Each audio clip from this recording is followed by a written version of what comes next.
Olá, amigos, irmãos, que a graça e a paz de nosso Senhor Jesus Cristo esteja com todos.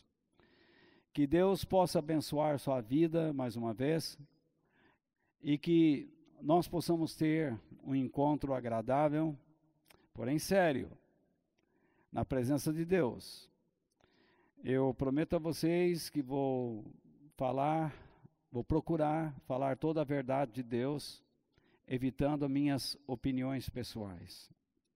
Hoje é o primeiro domingo do mês de agosto, e como este ano está passando rápido. E, por se tratar do primeiro domingo, é comum em nossa igreja, na comunidade Hebron, comemorarmos ou celebrarmos a ceia, a Santa Ceia, a comunhão, a distribuição do pão e do vinho. Então, eu peço que você já tenha preparado aí e que você distribua agora o pão para as pessoas que estão na sala. Não vai dar cobra para tua sogra, hein? É o pão. Então, lembra que Jesus disse, se o menino pedir pão, não dê uma serpente, né? Ou pedra, né? Então, por favor, distribua o pão para as pessoas antes de nós orarmos. Este pedacinho de pão que você está recebendo, pode ser um pão picado ou cortado como este. Na verdade, este pãozinho, o que ele representa? Ele representa o momento em que Cristo morreu e ele, na morte, ele aceitou sobre sua vida nossos pecados, cada um de nós pecadores. E ele repartiu a sua vida conosco. Por isso é que nós comemos o pão. Nós comemos o pão, nós estamos comendo o quê? A vida de Jesus. Mas não quer dizer que este pão está se transformando no corpo de Cristo, de forma alguma. Isso não é verdade. Não existe a transubstanciação. Esse é um ensinamento equivocado. Jesus morreu uma só vez. Se nós acreditarmos que existe a transubstanciação, isto é, que este pão se transforma no corpo exato de Cristo, então significa que nós estamos matando Jesus a cada primeiro domingo. E essa é uma ideia tremendamente equivocada. Na verdade, nós fazemos isto em memória, para lembrar o que ele fez na cruz. Ele se ofereceu por nós, para cada um de nós.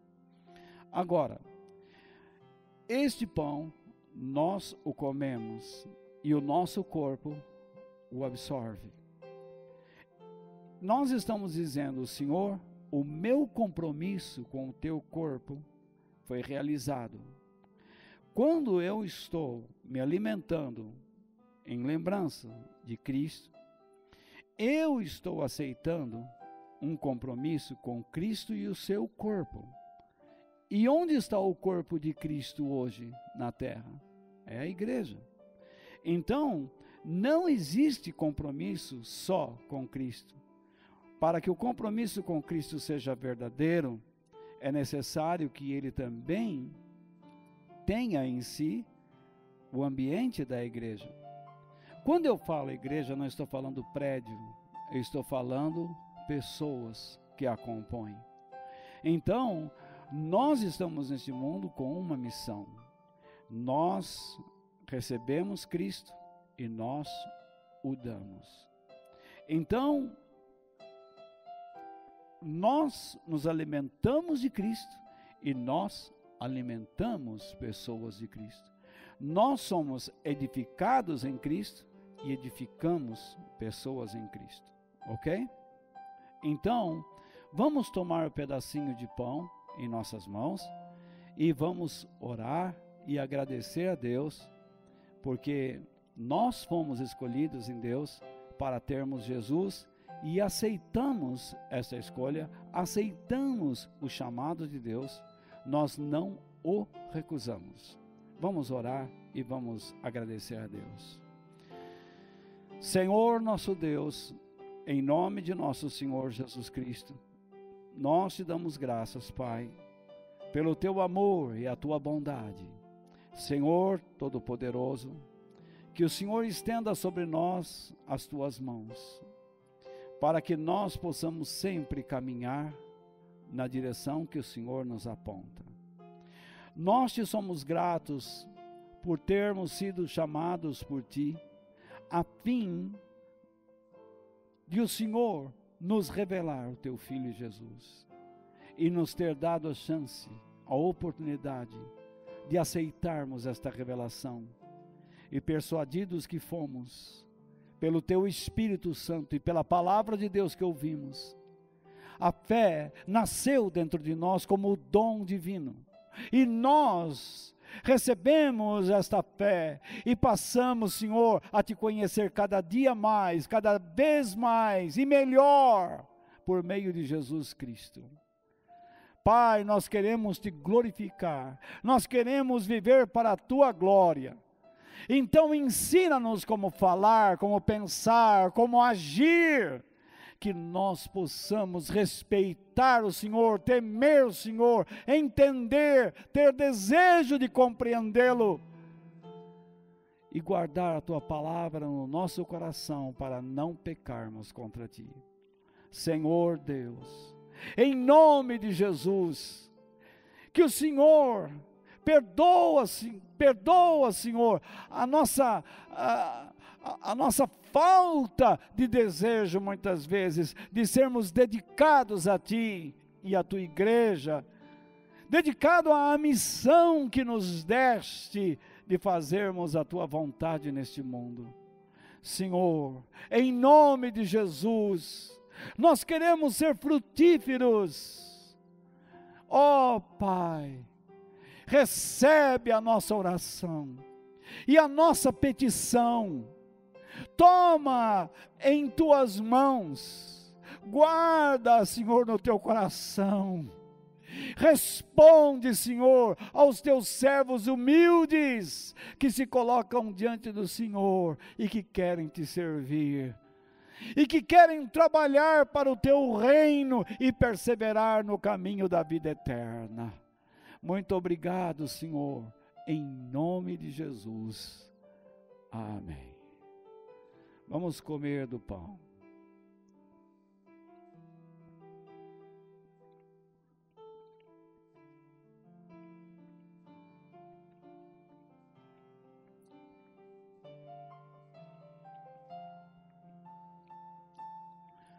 Eu penso que vocês podem abençoar uns aos outros, em nome de Jesus. Continuando então, nós vamos agora tomar o cálice, aqui.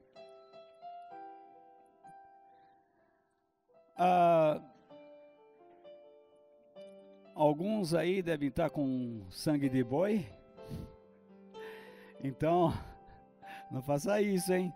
Nós recomendamos que você tome o suco da uva, mas não seria errado dizer que Jesus tomava o vinho verdadeiro. É um grande erro de alguns pensar que Jesus não tomava o vinho, porque ele tomava mesmo. O vinho, na verdade, em Israel não era uma bebida, era considerado um alimento e também remédio. Tanto que o apóstolo Paulo pede para que Timóteo tomasse um pouco de vinho por causa da sua enfermidade no abdômen, na região do abdômen. O vinho representa o sangue. Veja, nós comemos, nos alimentamos da vida de Cristo. Agora, a nossa aliança é confirmada no sangue que ele derramou. Você percebe que se nós devemos ser imitadores de Cristo, assim como ele morreu por nós e derramou o seu sangue por nós, nós devemos estar dispostos a morrer por ele e a derramar nosso sangue por ele. O sangue é a vida, de modo que nós recebemos a vida e a nossa vida, a vida de Deus que está em nós, nós a damos, nós a oferecemos. Nós, para oferecermos a vida de Deus, é necessário que nós morramos para nós mesmos. Então, Jesus se entrega por nós e nós nos entregamos a Deus por meio dele. Por meio do seu exemplo, nós seguimos o seu exemplo e nos oferecemos a Deus. Por isso, nós confirmamos ao tomarmos o vinho que estamos dispostos a trilharmos, a perseverarmos nesta aliança. Oremos. Senhor nosso Deus, muito obrigado, Pai, porque o Senhor morreu por nós e nos colocou diante do Pai. Muito obrigado pela oportunidade que o Senhor nos dá de servirmos a Ti, de morrermos por Ti. Confesso, Senhor, que isto não é fácil. O diabo anda ao derredor, tentando nos tragar. A nossa natureza humana é egoísta demais, orgulhosa demais, interesseira demais. Ela quer ganhar o mundo. Eu tenho que lutar contra essas duas forças e contra a terceira, o próprio mundo, o espírito do mundo, o mundanismo, que quer me arrastar para fora da Tua presença, que quer que eu quebre esta aliança que fiz com o Senhor ao longo desses anos.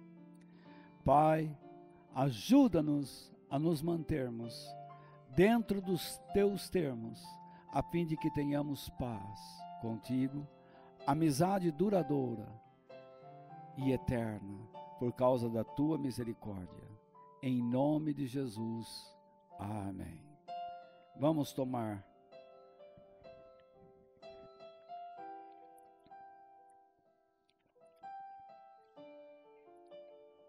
Graças a Deus, louvado seja o Senhor. Que o Senhor abençoe este tempo, que o Senhor abençoe o ensinamento de hoje. E todas as vezes que nós vamos compartilhar a palavra de Deus, eu costumo ler 2 Timóteo capítulo 3, versículos 16 e 17. E lá está escrito que toda a Escritura Sagrada é inspirada por Deus e é útil para ensinar a verdade, condenar o erro, corrigir as faltas e ensinar a maneira certa de viver.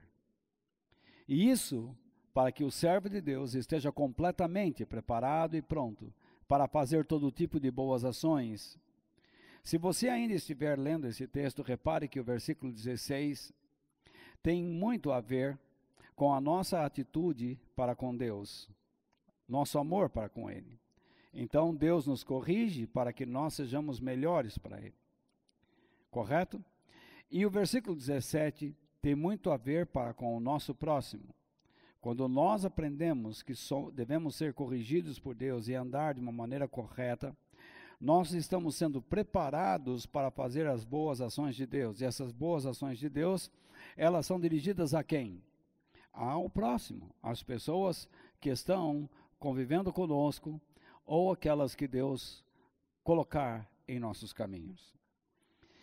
Entendido isto, eu gostaria hoje de compartilhar com vocês sobre este tema. A minha fé é verdadeira? O tema, então, nos leva a um questionamento pessoal, subjetivo, íntimo, de foro íntimo. A minha fé é verdadeira? Eu realmente tenho uma fé sincera? E o nosso texto está baseado em 2 Timóteo, capítulo 2, verso 5, verso esse que diz o seguinte: lembro da sua fé sincera. Olhe bem essa expressão, fé sincera, isto é, não fingida, mas uma fé franca, uma fé verdadeira. Então, o apóstolo Paulo está escrevendo ao seu discípulo Timóteo, e ele está dizendo, eu lembro, porque Paulo não está lá, mas ele diz: Timóteo, eu lembro da sua fé não fingida. Você é uma pessoa não fingida, você é verdadeiro. Você pode ser falho como qualquer homem, pode ser não, é. Mas você não é fingido, você é verdadeiro. A sua fé é franca, ela é honesta. E Paulo então diz de onde Timóteo aprendeu a ser assim. Você percebe que nesta vida nós precisamos ter instrutores.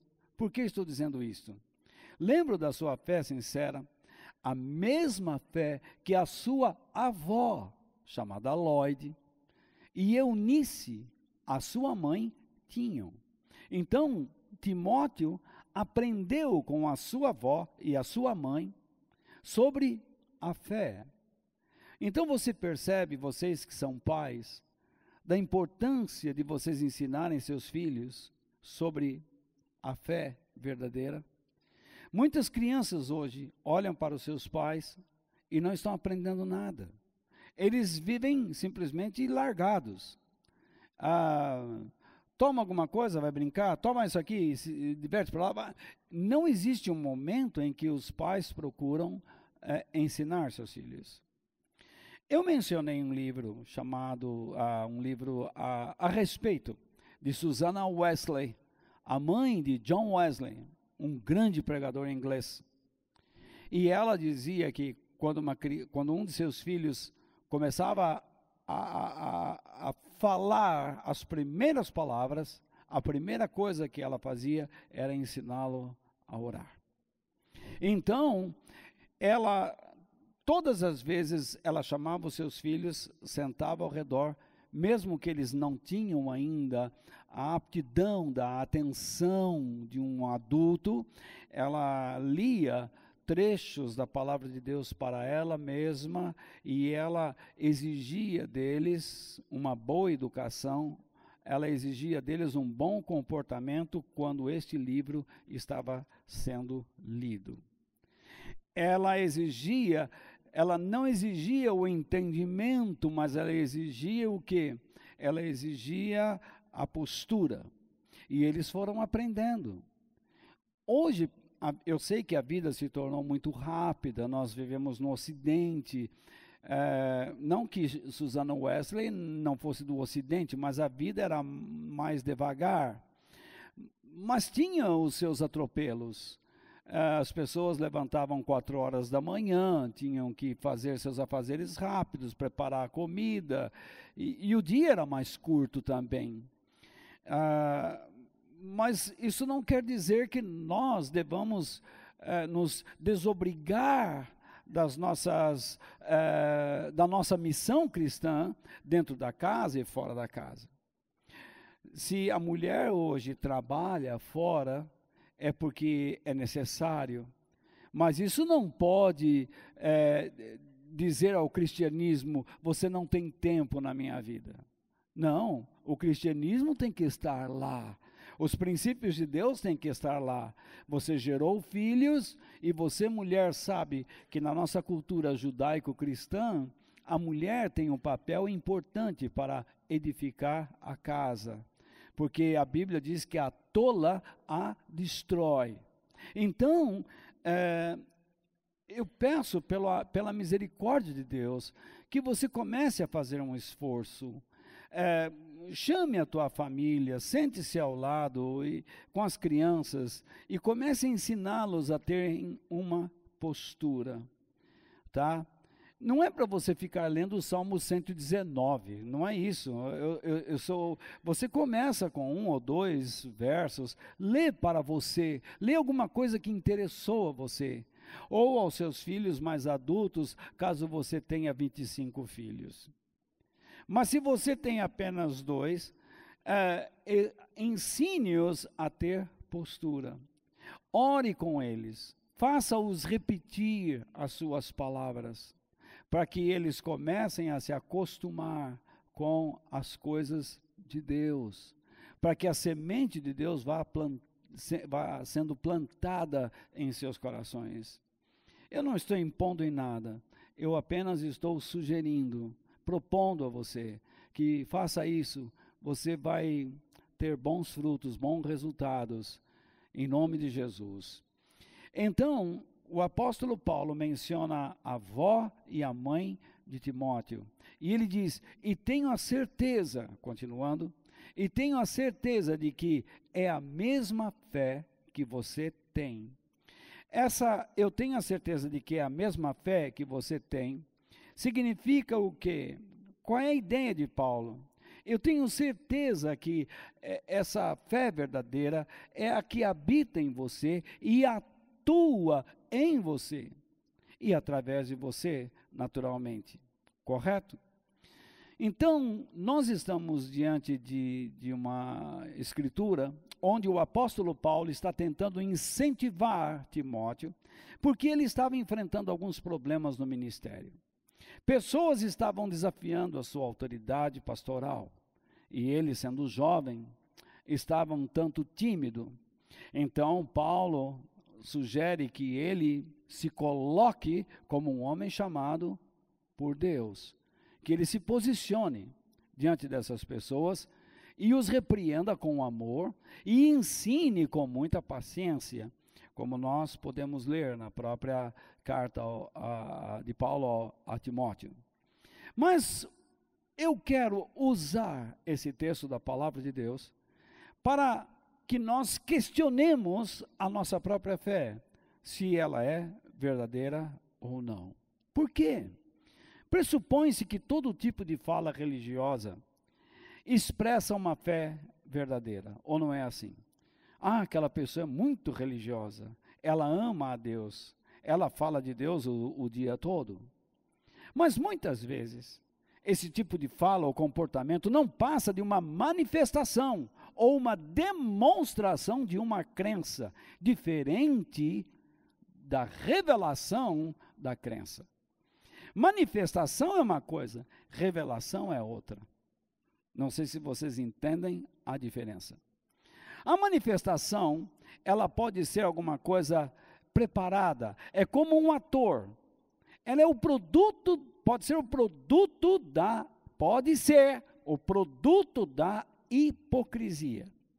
Uma pessoa demonstra espiritualidade, mas espiritual ela não é. A revelação é diferente. A revelação é o quê? Ela expressa o caráter, o íntimo da pessoa. Ela expressa a essência. Então, essa pessoa é verdadeira. Uma pessoa pode parecer verdadeira, mas não é. Outra pessoa tem o caráter verdadeiro, a essência verdadeira. Então, nesta você pode confiar. Por isso, a palavra de Deus diz, maldito o homem que confia no homem. Então, se você tem alguma coisa a oferecer, não importa o que, com certeza pessoas vão se aproximar de você, ou não é? Claro que vão, e os que estão aqui sabem muito bem do que eu estou falando, não é? Vocês já devem ter tido experiências com pessoas falsas e pessoas verdadeiras. Então, pessoas que chegaram até você, ganharam a sua amizade, porque elas manifestaram, demonstraram uma qualidade que se parecia verdadeira, mas o caráter dessa pessoa era corrupto. Então, corrompido. Então, veja só, quando você descobriu, você se decepcionou. Você ficou chateado, triste, magoado. Isso não quer dizer que você deve enxotar essa pessoa do seu caminho. Não. Ela tem muito a aprender com a sua vida. Mas, na verdade, você ficou triste, porque você não esperava aquele tipo de conduta. Você pensava que ela seria uma pessoa verdadeira, honesta, mas não foi. Então, aprende esta lição. Uma pessoa pode se manifestar como verdadeira, sendo que verdadeira não é. Uma pessoa, ela deve expressar o quê? O seu caráter íntimo, a sua intimidade, a sua essência tem que ser verdadeira. Então, Dentro de nossas igrejas nós encontramos pessoas que recitam textos enormes da Bíblia, versículos da Bíblia, de toda parte. Você busca uma referência e ele sabe onde está. Existem pessoas que têm ideias teológicas, conceitos doutrinários corretos, eles não estão errados, eles citam a palavra de Deus, os conceitos, ele sabe falar de Deus, ele sabe falar dos anjos, dos demônios, da salvação, do Espírito Santo, sobre Jesus, ele conhece as doutrinas, e nós dizemos, essa pessoa é verdadeira. Quando nós estamos diante de uma pessoa orgulhosa, egoísta, interesseira, invejosa, amargurada, vazia, infrutífera e sem nenhum compromisso com a igreja. Inclusive nós temos em muitos lugares onde se ensina a palavra de Deus, ensino acadêmico, pessoas falando sobre teologia, doutrinas, mas sem nenhum compromisso com a igreja.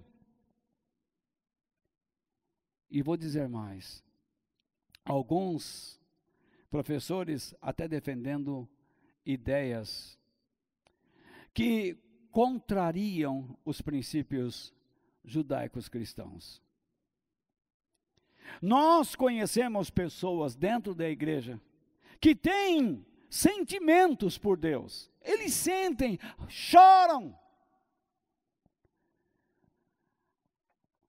mas eles não possuem propriamente a fé.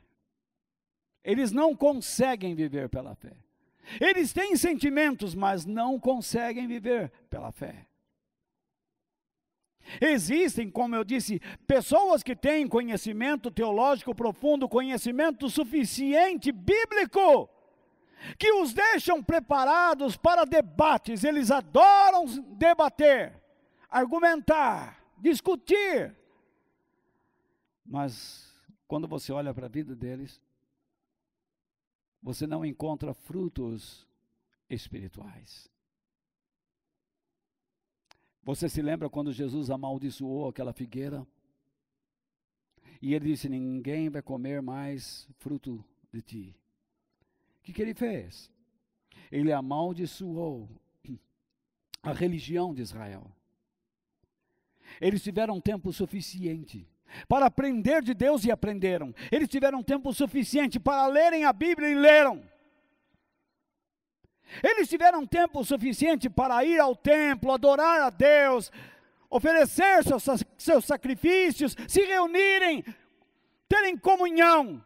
Fizeram isso, mas com o tempo, tudo isto não passou de hábito, simples hábito, uma rotina fria. E eles não foram uma bênção, como Deus falou com Abraão. Abraão, você será uma bênção, e eu abençoarei os que te abençoarem. Eles não fizeram pelas nações o que Deus esperava. Eles não fizeram nem mesmo aos seus, aos próximos, aos mais próximos, o que Deus esperava. Você se lembra quando Jesus enviou os seus discípulos? Ele disse, vão primeiro aos da casa de Israel. São esses que precisam ouvir. Hoje Deus está dizendo a mesma coisa. Fale com a igreja, prepare a igreja. Jesus está voltando, meu irmão. Tudo indica que sim. Eu olho a maldade neste mundo, é escancarada. Personalidades, eles não ficam nem com vergonha da mentira. Eles não têm vergonha de praticar o mal. Eles não têm vergonha de defender ideias absurdas publicamente.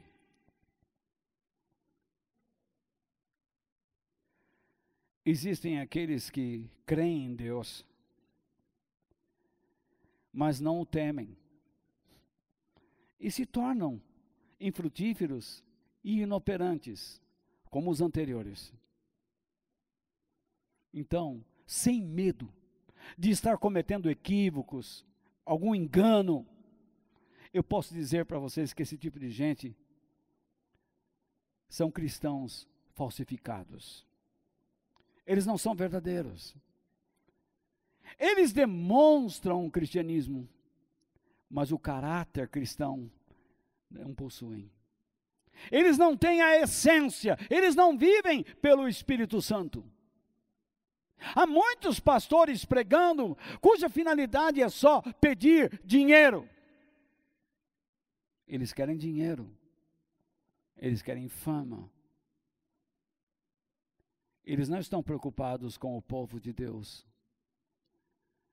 Eles têm a aparência da piedade, mas negam o poder de Deus, como Paulo ensinou. Nós vivemos em um mundo onde a sociedade tem que conviver com produtos falsificados o tempo todo. Você pode comprar pares de tênis, quando um par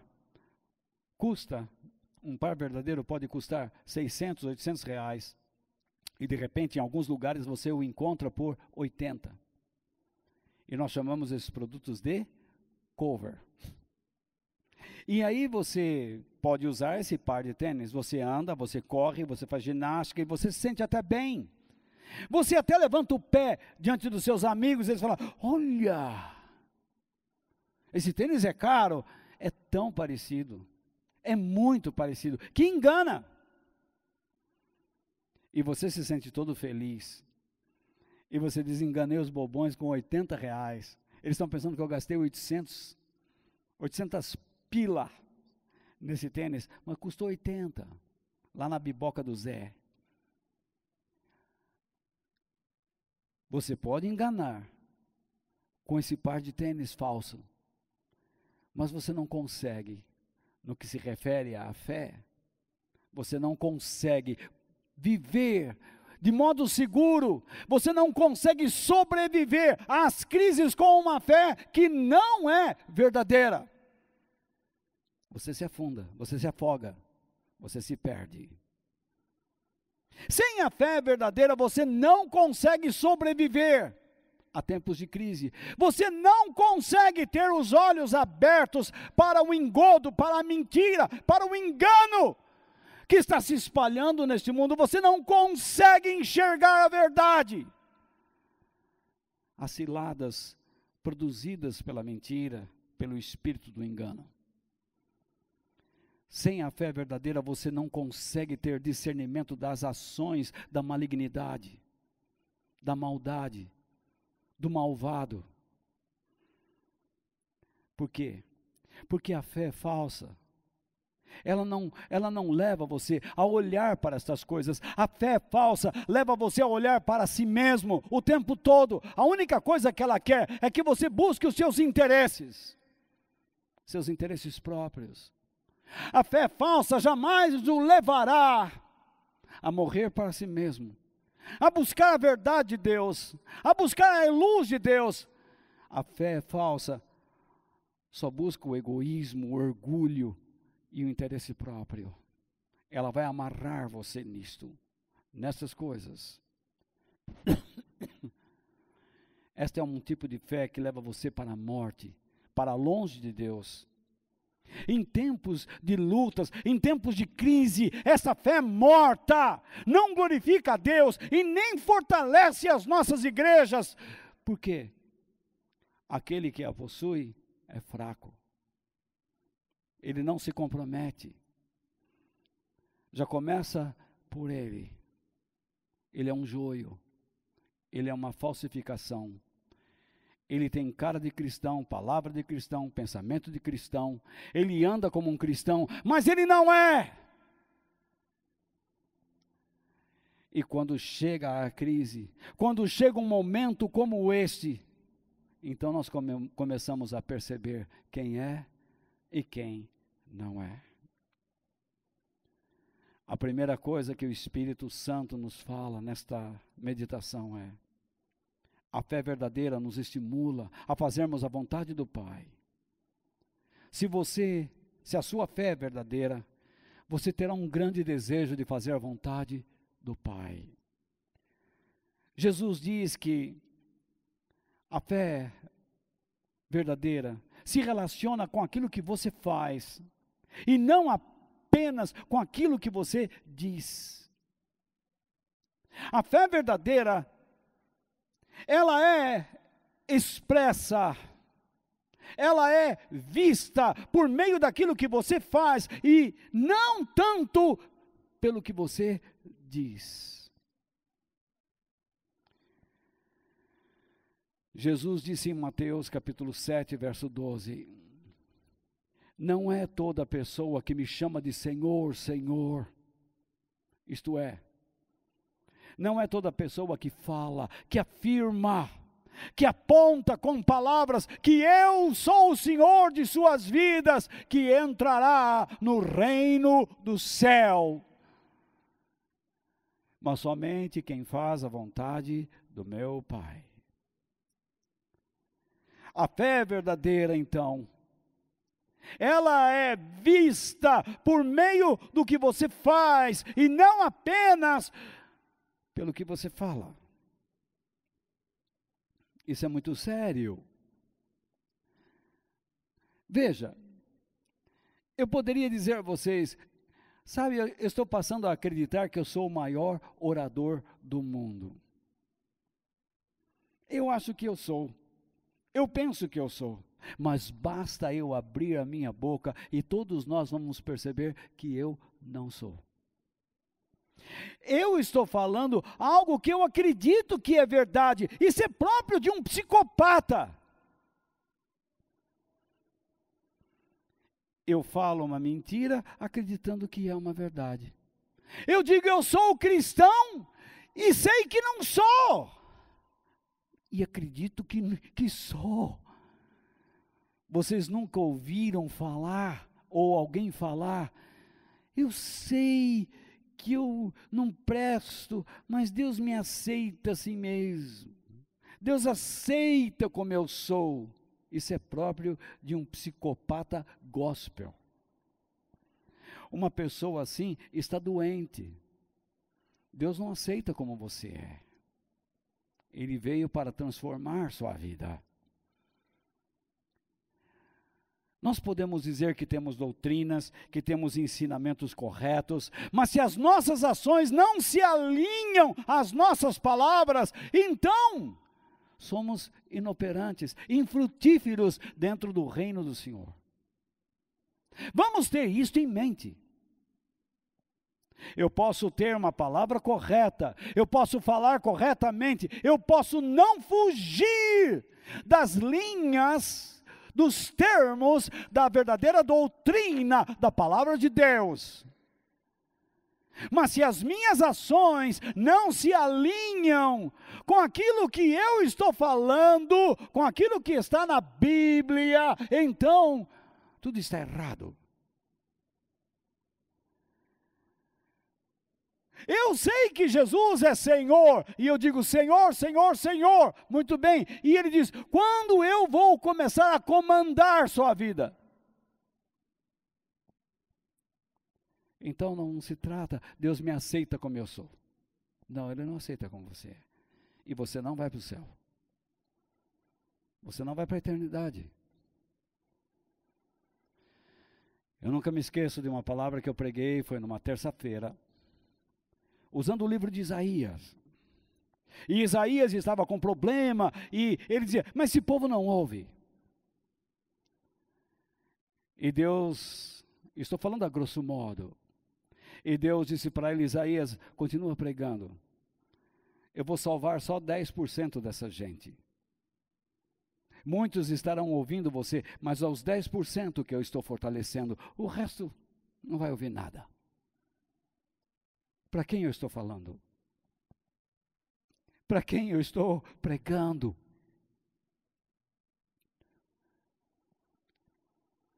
Isso que está saindo do meu coração está atingindo quem? 10%? 20%? 30%? Se atingir 20%, o apóstolo Paulo chegou a declarar que ele se esforçava para alcançar alguns. Para alcançar alguns é necessário muito esforço. É necessário esforço. Não é fácil. Então, em segundo lugar, o Espírito Santo nos diz, a fé verdadeira nos leva a usar a razão em vez das emoções. Se nós aprendemos que a fé verdadeira nos estimula a fazermos a vontade de Deus, nós devemos fazer a vontade de Deus usando a razão e não as emoções. Deixe-me dar um exemplo. Você vê uma família sofrendo. Eles estão passando fome e frio. E então você olha para eles assim, vou orar por você. Ou por vocês. Ó Senhor, envia nesta casa comida, bebida e roupa, para que eles se aqueçam neste inverno e que tudo mais vai para o inferno.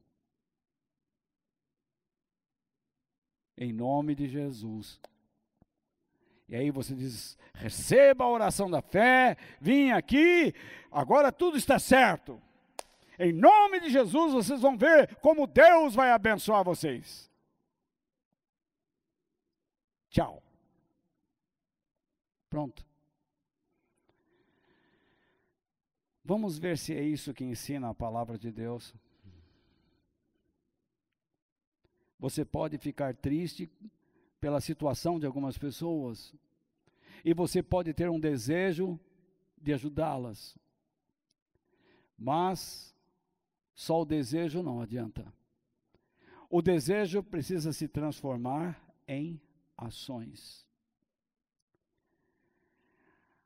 Na época do grande pregador Spurgeon, houve uma grande epidemia, a peste negra.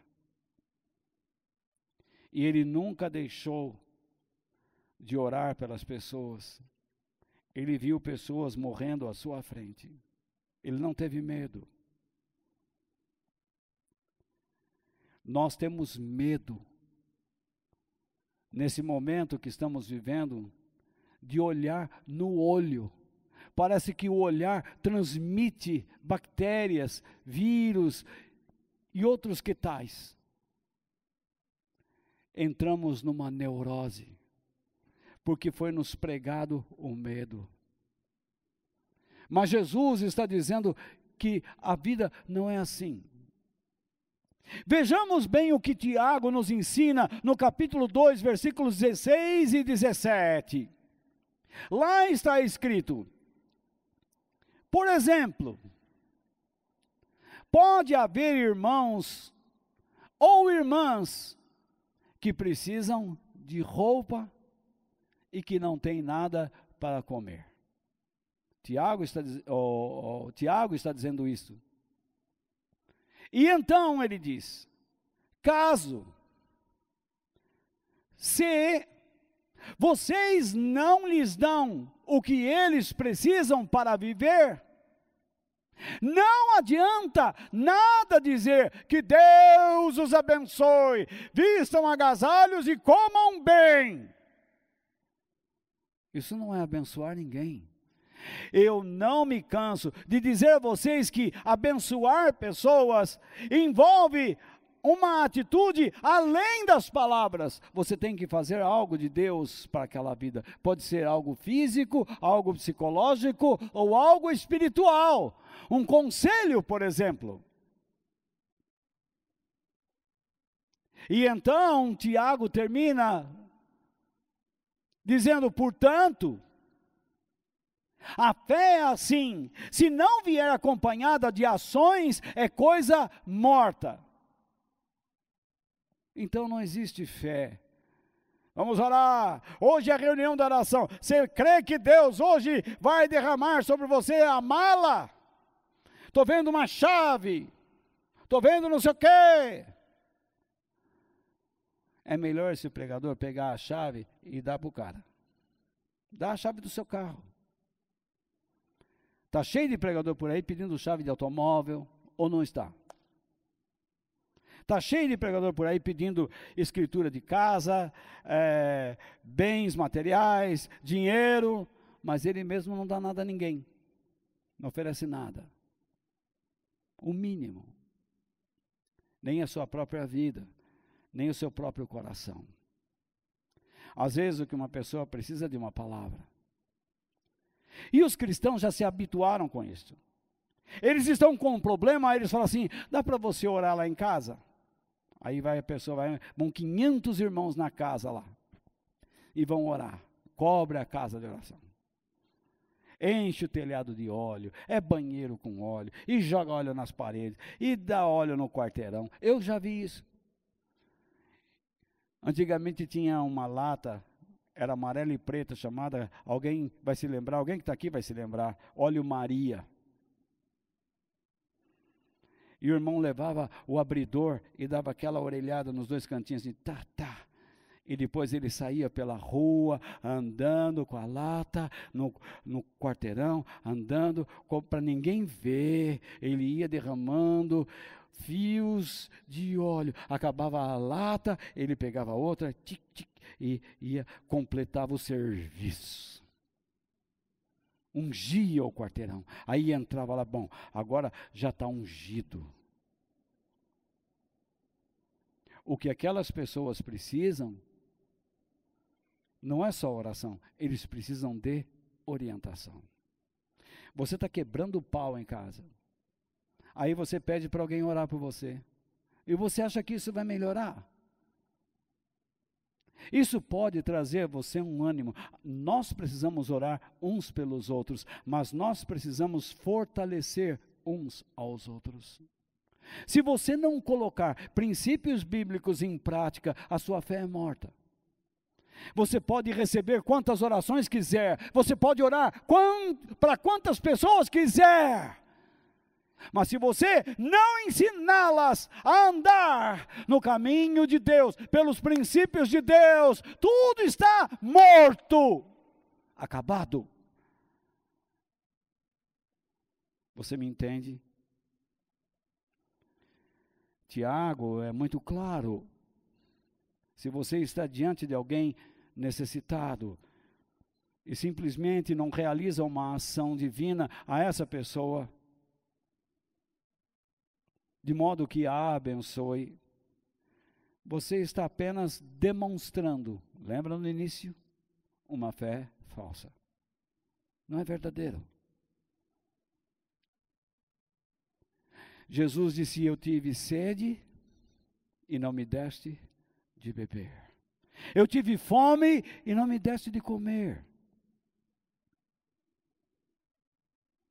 Há muitas pessoas que dizem assim, a igreja nesse tempo, assim que a igreja assim tá bom. Isso é que é religião. Em casa, chega o vídeo. Você é pobre. Você não entendeu nada.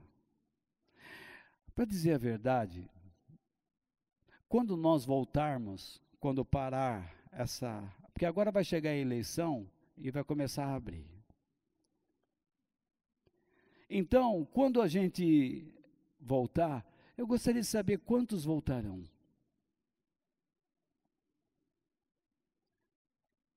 Será que nós vamos encher esse lugar? Não sei. Alguém, mas você não tem fé, Walter?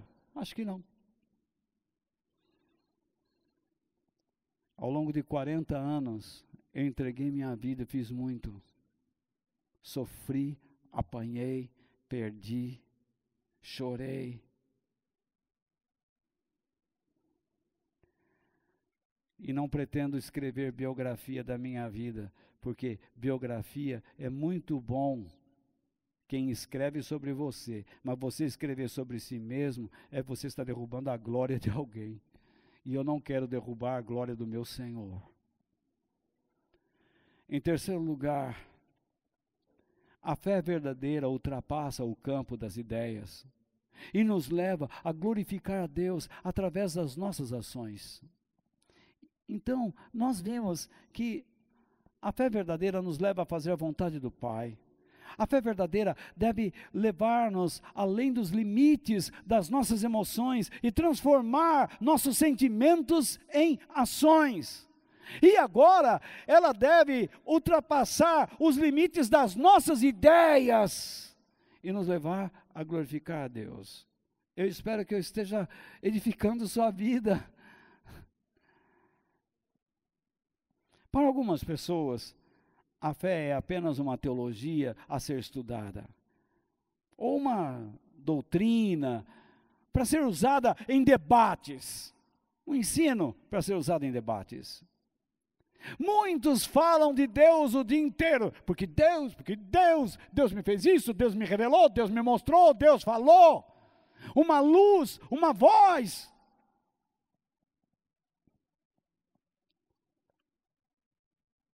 Mas quando você olha para a pessoa, você pode ver a fé nela.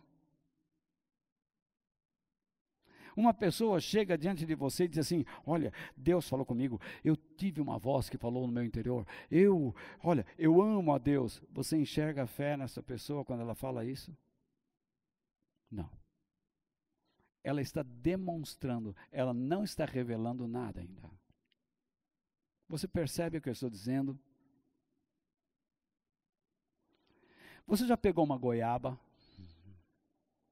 Tinha um samba antigo que dizia assim: laranja madura, na beira da estrada, tá bichada Zé, ou tem marimbondo no pé. Esse é das antigas, hein? Então, você olha uma laranja, você olha uma goiaba, vamos ficar na goiaba. Ah, amanhã olha a goiaba no pé. Quando você pega a goiaba, está ali, ó, na cor exata, chamando para uma mordida. Aí você pega, quando abre, desiste de comer porque está cheio de bichinho. É uma goiaba? Parece, e é. Tem cheiro de goiaba? Tem. Mas já está carcomida pelos bichinhos.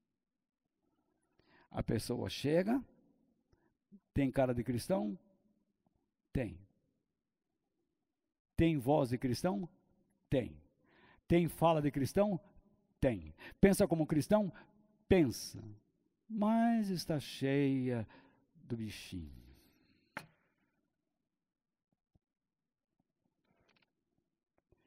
Como é que você enxerga a fé na vida de uma pessoa? Pelo impacto que a fé produz. A pessoa produz frutos espirituais. Ela não é uma pessoa simplesmente religiosa, ela produz alguma coisa para o reino de Deus. O que é que Jesus disse? Pelos seus frutos,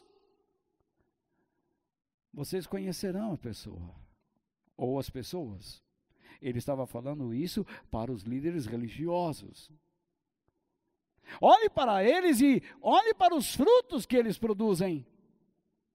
E então vocês os conhecerão. Se você não vê o impacto de seus conceitos teológicos, seus conhecimentos de Deus, significa que a fé vale muito pouco. Vamos ver o que o apóstolo Paulo fala em Romanos capítulo 12, versículos 1 e 2. Versículo 1 primeiro. Portanto, meus irmãos, por causa do que Deus fez, não é? Por causa da misericórdia divina, peço que vocês se ofereçam completamente a Deus como um sacrifício vivo, dedicado ao seu serviço e agradável a Ele. Sacrifício vivo o quê? Uma pessoa cheia de fé, para realizar a vontade de Deus, que tem sede e fome e sede de fazer a vontade de Deus, dedicado ao seu serviço e agradável a Ele. E é curiosa essa expressão de Paulo. Esta é a verdadeira adoração que vocês devem oferecer a Deus. Tem gente que pensa que adorar a Deus é cantar. Vai lá, rebola, vai lá, pula, que nem pipoca, vai lá e canta o hino da moda, a canção do momento. Diz, ai, foi bom adorar a Deus. Você não faz nada. Você não produz nada. Está aí o que é adoração. E então Paulo continua no verso 2. Não vivam como vivem as pessoas deste mundo.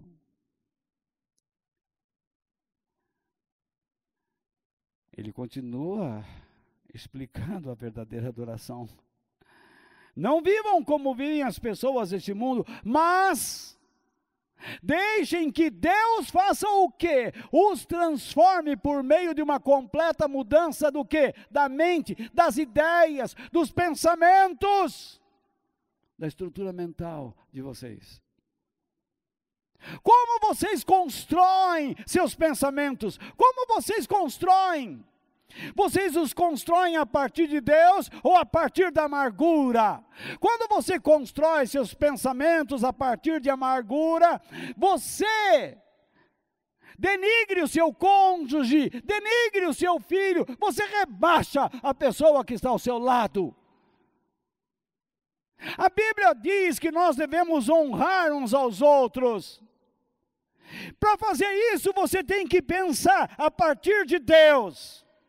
Quando você pensa a partir de si mesmo, a partir do seu egoísmo, a partir do que você quer, você se torna mais egoísta do que a pessoa que lhe magoou. E você vem me dizer que o diabo não está influenciando você. Você já ouviu isso antes? Se não ouviu, está ouvindo. E é sério. Isso serve para todos nós. Porque nós temos essa tendência de construirmos nossas ideias, nossos pensamentos a partir do que queremos, das nossas necessidades. Mas o que Jesus disse, buscai primeiro o seu reino e a sua justiça, isto é, busque o governo de Deus e um modo de vida que Deus quer, se agrada, aprova, e as demais coisas serão acrescentadas. Infelizmente, guarde isso. Nós construímos nossos pensamentos a partir do nosso egoísmo, do nosso orgulho e interesses pessoais. E então pisamos no próximo. Nós desrespeitamos Deus, esquecemos os seus princípios e mandamentos e humilhamos a pessoa que está ao nosso lado. Deus diz, através de Paulo, que Deus os transforme por meio de uma completa mudança da mente de vocês. Assim, vocês conhecerão a vontade de Deus. Está aí. Como que você pode conhecer a vontade de Deus a partir do seu egoísmo? Não consegue.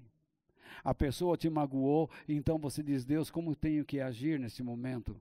O que está escrito, o que eu aprendi da Bíblia, o que eu aprendi na Bíblia que eu devo aplicar agora? É assim. Assim vocês conhecerão a vontade de Deus, isto é, aquilo que é bom, perfeito e agradável a Ele. Quando você constrói seus pensamentos a partir do que você quer, você está buscando o que é bom, perfeito e agradável para você. Você não está servindo a Deus. E você não é um adorador. Você é um mentiroso. A sua fé é falsa. Ai, Walter, ninguém vai aguentar ouvir isso. Eu sei. É difícil para mim mesmo. Como eu gostaria que minha boca falasse e meus ouvidos se fechassem, mas é impossível. Isso serve para você e serve para mim. Isso te fere, isso me fere. A palavra de Deus é como uma espada que penetra a gente e nos fere. Mas graças a Deus que está escrito que o mesmo Senhor que fere é o mesmo Senhor que cura. Tudo que eu estou falando é verdadeiro. Deus não pode entrar em nossas vidas sem que nos transforme completamente. Experimenta tocar num fio 220 e veja o que acontece. Você muda o seu comportamento na hora. Eu não falei para você pegar um 110, porque o 110 gruda, o 220 você tira a mão. Mas você sente uma boa levada. Quando você se relaciona com Deus, o que acontece? A sua vida muda. Se o seu relacionamento com Ele é verdadeiro, sua vida muda. Em último lugar, a fé verdadeira nos leva a acreditar em Deus, a temê-lo ou respeitá-lo. Nós podemos ter 100% de certeza em tudo que acreditamos, e a nossa vida de fé sem nenhum valor. Você pode ter ideias certas, pensamentos certos, uma boa igreja, um bom pregador, um bom pastor, bons irmãos ao seu lado, e você ser uma pessoa completamente nula. Não é mula, nula. N de navio, U de urubu, L de lápis, A de amém. Tiago diz assim, em Tiago capítulo 2, versículos 19 e 20, veja só, ele diz, você crê que há somente um Deus? Ótimo. Ai, uma pessoa diz, eu creio em Deus. Ótimo, ok. Esse ótimo de Tiago é que ele não falava inglês, como nós falamos, porque em inglês nós falamos até em japonês, turco, qualquer língua nós falamos em inglês. Esse ótimo para Tiago é, ok. Ótimo. Que bueno. Ótimo. Tá bom. Tudo certo. Então, olha o que ele diz. Os demônios também creem. Só que tem uma coisa, hein? Eles tremem de medo. Você diz que crê em Deus, que bom. Mas os demônios também creem. Diferente de você, eles tremem. Eles respeitam Deus. Eles fazem a sua anarquia, porque a natureza que entrou neles é esta. Mas quando eles pensam em Deus, eles tremem. Então ele diz, seu tolo. Ele diz para a pessoa que crê em Deus, seu tolo, seu idiota, seu insensato, cabeça vazia, cabeça de vento. Vou provar-lhe que a fé sem ações não vale nada. A correta teologia e a doutrina podem fazer com que tenhamos piores atitudes do que a dos demônios. Você pode conhecer a Bíblia inteira. Você pode dizer assim, eu sou desse segmento teológico, eu sou daquele outro segmento, eu tenho a doutrina, eu estudei o livro tal. E daí? Quando você pensa em Deus, você pensa o quê? Nos seus estudos. Você não pensa na sua vida em relacionamento com Ele, sério. Você não pensa na sua vida num relacionamento com a igreja. Você não se compromete com nada. A sua fé não é genuína. Ela não está avançando, ela não está crescendo. Você confunde fé com conhecimento. A Bíblia diz que nós devemos conhecer, mas a fé tem que acompanhar esse crescimento. Imagine uma parte só do meu corpo crescendo. Como que vai ficar?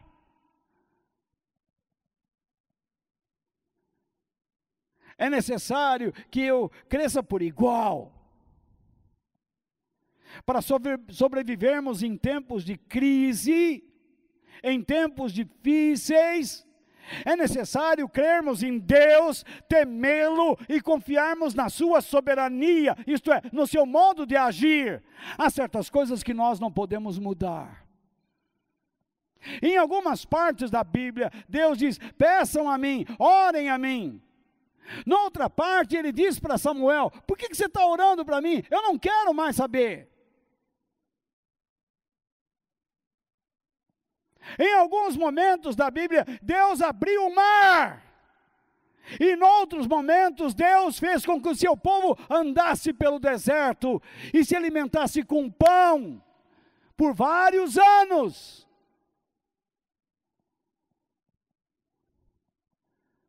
Entra na terra prometida e Deus derruba Jericó. E depois o povo vai guerrear na cidade de Ai, uma cidade menor, e perde a batalha, porque pecou. O relacionamento com Deus não é sério. Por isso eu quero dizer a vocês, a verdadeira fé é mais do que dizemos, sentimos, debatemos ou acreditamos. A fé verdadeira é expressa pelo que fazemos e não somente pelo que falamos. Aprender fatos bíblicos, histórias bíblicas é muito importante, mas se nós não tivermos as ferramentas necessárias para aplicar o que nós temos aprendido na palavra de Deus, isso não é só ruim na prática, mas perigoso. Porque uma cabeça cheia só de conhecimento faz com que essa pessoa se transforme em alguém orgulhoso, egoísta, e que a coloque debaixo da desaprovação divina e do seu julgamento. Você pensa que sabe, mas não sabe. O mundo e o nosso próximo não verão a glória de Deus sem as nossas ações, sem as suas ações. Eles não conseguem enxergar a glória de Deus só por meio das nossas palavras, mas eles verão a glória de Deus através de nós.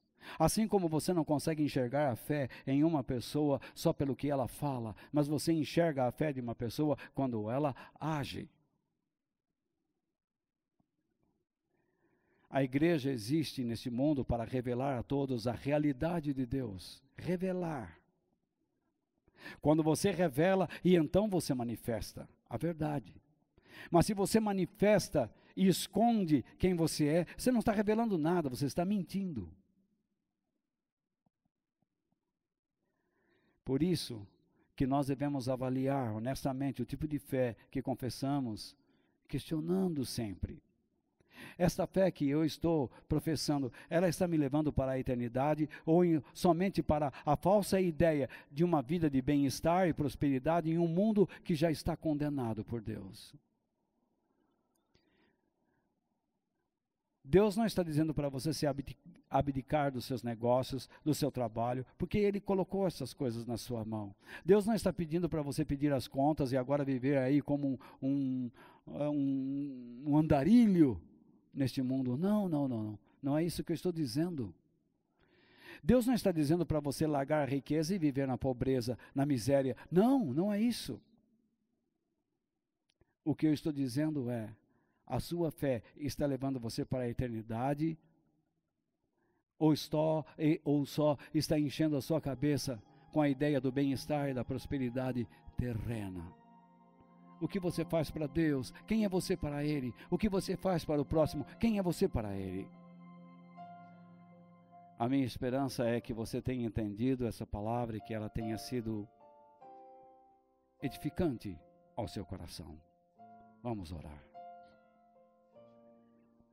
Senhor Deus, em nome de nosso Senhor Jesus Cristo, te agradeço, Pai, por este momento, pela ceia e pelo ensinamento. Que o Senhor possa nos ajudar, que o Senhor possa encher nossas vidas com a tua graça e o teu poder. Pai, abençoe estas famílias que assistiram a este vídeo ou que vão ouvir este áudio, que o Senhor possa tocar em seus corações e enchê-los plenamente com a tua direção.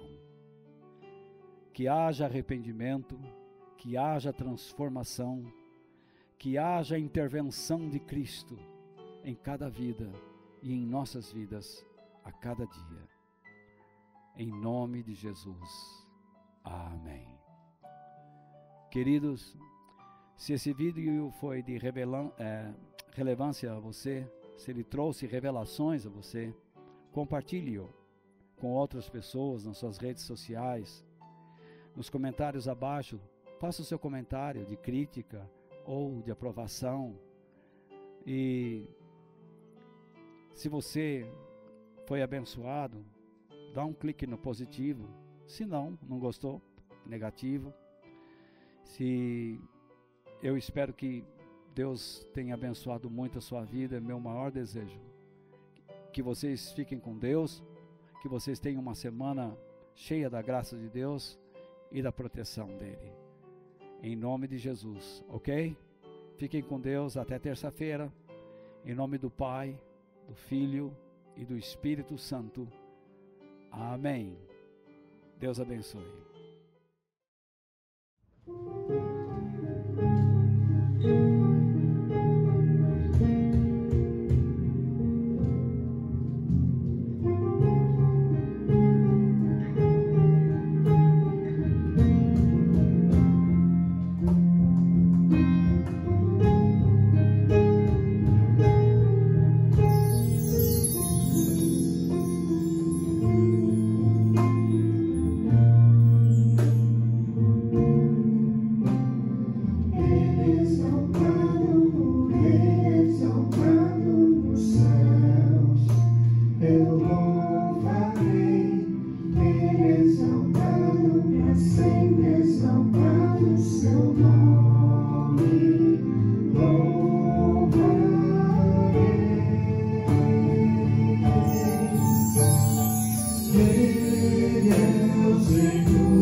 Seja exaltado, Pai. Aleluia.